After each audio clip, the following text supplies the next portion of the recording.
அடுத்து வரவேற்பு நடனம். வரவேற்பு நடனம் போறதுக்கு முன்னாடி ஒரு சின்ன கவிதை சொல்லுவோமா? நாட்டியம் என்பது கடவுளுக்கு செய்யும் பூஜை, மனிதனுக்கு செய்யும் அன்பது. சலங்கை சிலம்பும் காலடியில் ஒரு கலை பிறக்கிறது. ஒவ்வொரு அபிநயமும் ஒரு உணர்வு, ஒவ்வொரு காலடியும் ஒரு தாளம். ஜெர்சியில் பரதமாடினோம், கலை எல்லை தாண்டியது. சரி, நடனத்திற்கு ராஜா யார் தெரியுமா? தெரியுமே, நடராஜா.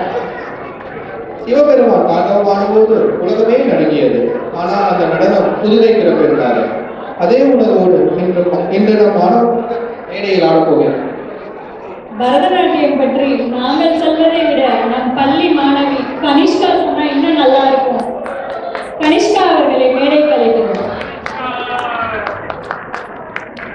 வணக்கம். இன்று நான் என் மனதிற்கும் முக்கியமான பரதநாட்டியம் பற்றி உங்களிடம் பேச விரும்புகிறேன்.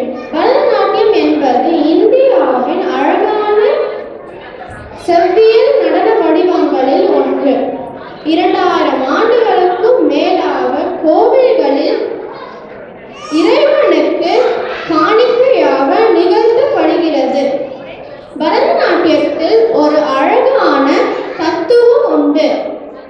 கை எங்கே செல்கிறதோ கண்கள் அங்கே செல்லும். கண்கள் எங்கே செல்கிறதோ மனம் அங்கே செல்லும்.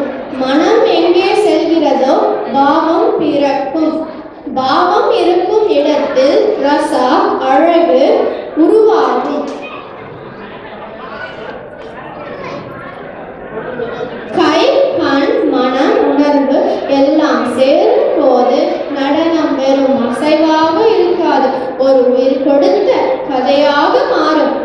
எப்படி பண்டைய காலத்தில் இந்த கலையை இறைவனுக்கு முதலில் அர்ப்பணித்தார்களோ அதே பாரம்பரியத்தை போற்றி இன்றும் இந்த மேடையில் நம் முதலில் இறைவனுக்கு வணக்கம் செலுத்தி நம் தமிழ் ஆண்டு விழாவை பெறுவோம்.